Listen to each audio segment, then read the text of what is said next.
Évidemment, l'homme est en évolution de conscience et il voudra saisir très tôt dans l'évolution de cette conscience qu'il doit la protéger, cette conscience. La noirceur ne se dévoile pas à l'homme, elle se cache à l'homme et c'est cela qui ouvre dans l'homme bien souvent ces centres d'énergie que vous pouvez appeler des chakras. Depuis le début des temps, cette gestion des chakras est sous l'autorité de l'âme. Et l'âme fait partie du monde de la mort. Ce faisant, il y a des entités à résonance spirituelle qui auront sur elle un impact quelconque, mais il y a aussi des entités beaucoup plus noires, jumelées à cette conscience d'une personne dans la matière, qui feront d'elle un esclave des énergies puissantes émanant des mondes de la mort pour la manipuler, elle, cette personne, dans sa réalité. Les interfaces astraux sont grands et ils ont pour objet de faire vibrer dans l'homme ses corps de désir, son corps sexuel, ses émotions, pour que sa sensibilité devienne à fleur de peau. Et lorsque la sensibilité d'une personne est à fleur de peau, cela veut dire que sa conscience astrale, en lien avec un ego qui ne perçoit pas les énergies d'une manière à les dompter, fait de cette personne une personne fragile devant la manipulation des mondes de la mort sur sa conscience. Bien entendu, une médiumnité de l'homme intégrale avec les plans de la mort lui permettrait de savoir qu'il doit parler avec l'invisible et non canaliser. En parlant avec l'invisible, l'homme se donne l'autorité de contredire ce que les mondes de la mort peuvent insinuer à ses dépens pour le faire vibrer à des énergies supposément plus hautes en spiritualité que qu'est-ce que l'homme peut vivre sur la terre. L'homme n'a pas à chercher à mettre en vibration sa conscience avec des énergies du monde de la mort, parce que cela mène automatiquement à une manipulation de ses corps de désir et de son mental inférieur aux énergies du monde de la noirceur qui gèrent à distance les entrées progressives de la noirceur sur la terre. Les âmes n'ont jamais été éduquées dans le passé d'une manière totalement froide, car cela n'était pas le temps venu pour elles de l'être. Mais avec l'avènement de la conscience supramentale sur la terre, pour la première fois, les âmes sont éduquées de qui elles sont. Les interfaces astraux sont davantage dénoncées et permettent ainsi à l'homme de saisir froidement qu'est-ce que de l'astral. L'astral, c'est tout ce qui cache à l'homme son identité réelle. Aussitôt que l'homme entend parler de techniques ou de moyens qui lui permettraient d'élever sa conscience à un taux vibratoire supérieur, l'individu ou cette personne devrait se méfier et revenir à la réalité qu'il n'y a rien de donné à l'homme pour comprendre ce que veut dire la vie et les énergies qui englobent cette vie. Vous pouvez parler à l'homme conscient de Kundalini et celui-ci vous dira que la Kundalini est une énergie astrale,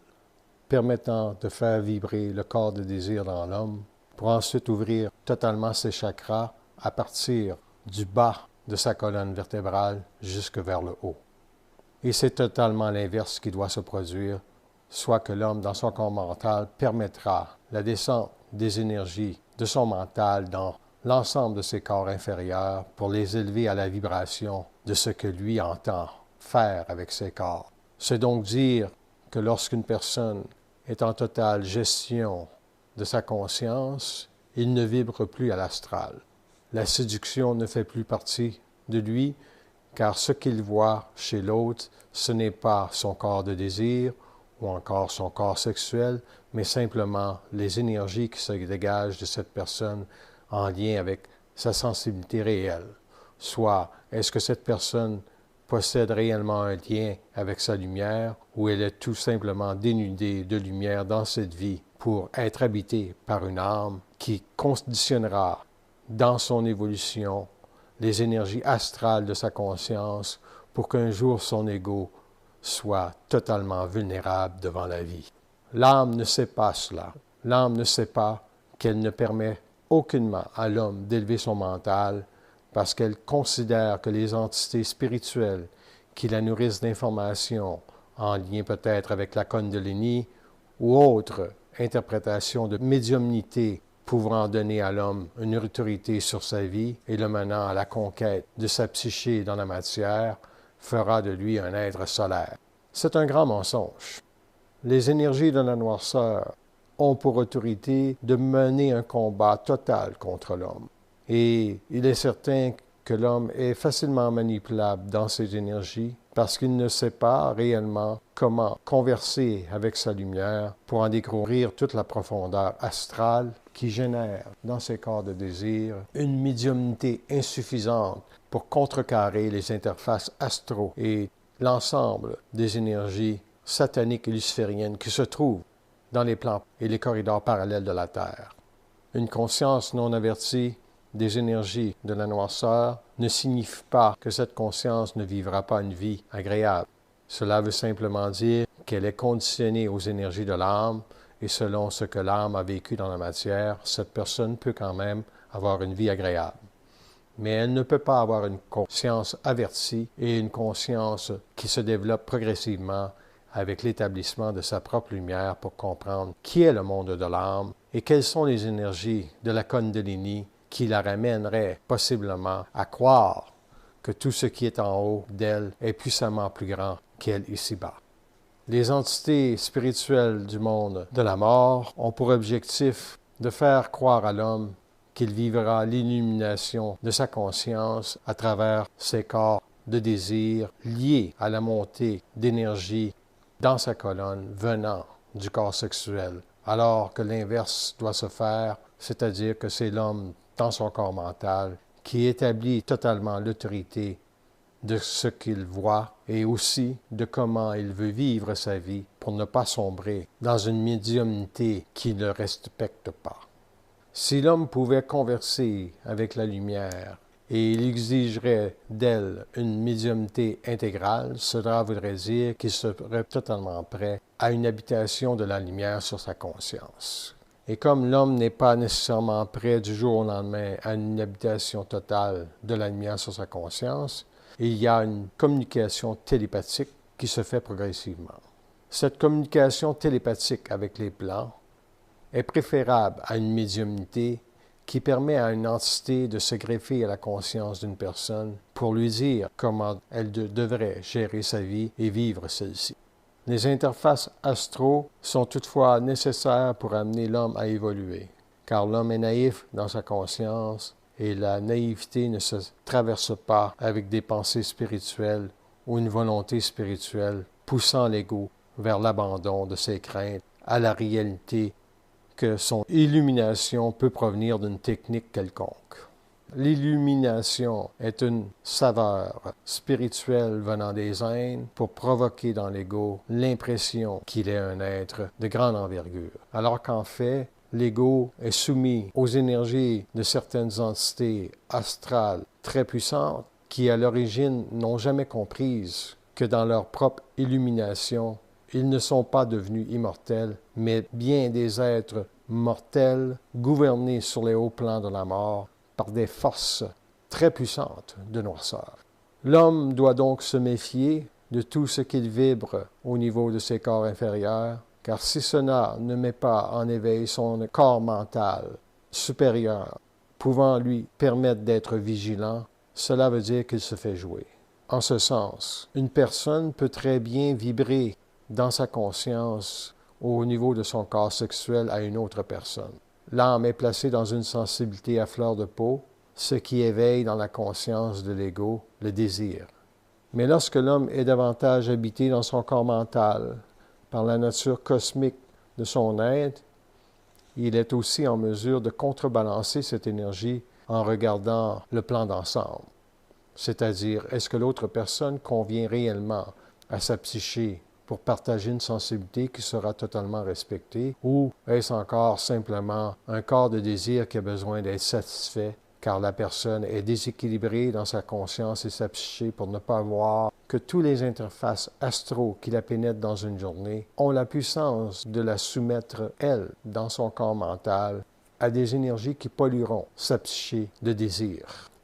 Toute sexualité débridée ouvrant la porte à la vibration du corps de désir dans une personne n'élève en aucun temps la conscience d'une personne à la sensibilité du respect et des échanges d'énergie qu'il y a entre elle et une autre personne dans le contact intimiste d'une sexualité qui élèvera dans chacun la beauté de l'autre à sa propre grandeur.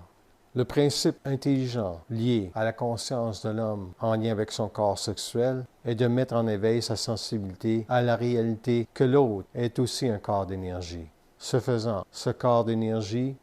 doit aussi être élevé en vibration parce qu'il doit rejoindre l'ensemble des corps énergétiques d'une personne en lien avec l'universalité de sa conscience, lui permettant de s'affirmer dans sa propre conscience en tant que personne solaire, vivant une sexualité lui permettant d'être dans sa sensibilité, en équilibre avec sa beauté. Une personne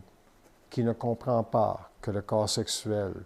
est une ouverture pour les interfaces astro du monde de la mort, ne comprendra jamais que la vie de l'âme est une vie planétaire associée totalement à la descente d'énergie dans l'ego que celui-ci ne peut pas gérer. Il ne peut pas les gérer car il n'a pas la force de voyance nécessaire pour en comprendre les impacts énergétiques sur ses corps d'énergie. Ce n'est qu'avec le temps que lorsque l'homme comprend que l'ouverture de son corps mental lui permettra d'élever toute sa conscience aux lois d'énergie, que l'homme comprend qu'il y a énormément de manipulation qui se fait au niveau de ses corps de désir, parce que ce sont là les dernières entrées possibles pour le monde de la noirceur afin d'assurer sur la terre sa domination de l'homme.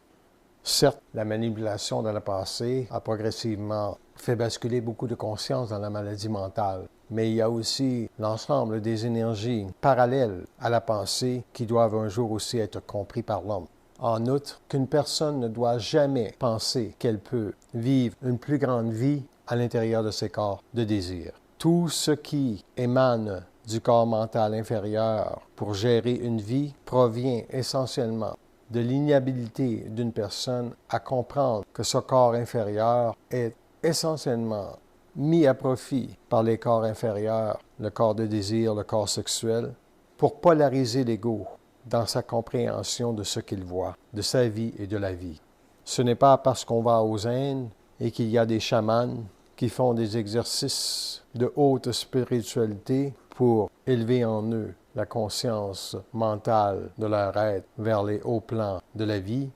que ces plans représentent pour eux une liberté. Il y a énormément de manipulation qui se fait parce que la gestion totale du corps mental de l'homme doit se faire dans un ego qui possède les gants de boxe pour contrer dans sa conscience l'impression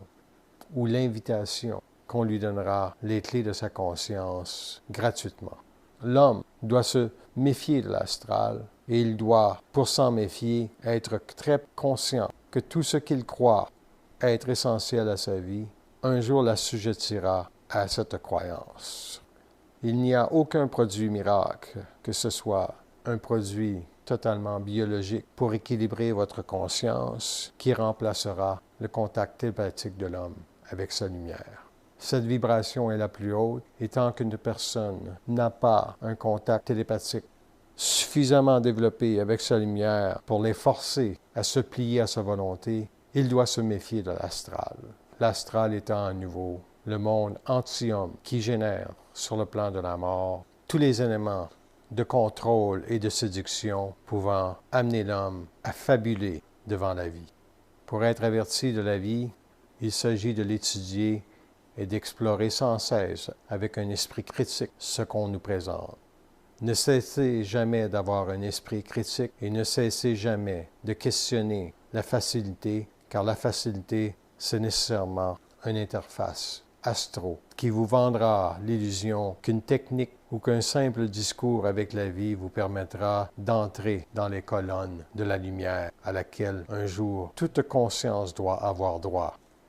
Mais pour y avoir droit, l'homme doit être vigilant et ne pas être naïf. Naïf voudrant dire ici d'avoir trop de spiritualité dans sa conscience pour saisir finalement que l'astral ne se révélera jamais à l'homme, mais bien qu'il sera dévoilé et démasqué par l'homme, parce que cela représente sur cette terre sa seule et unique liberté dans les années futures.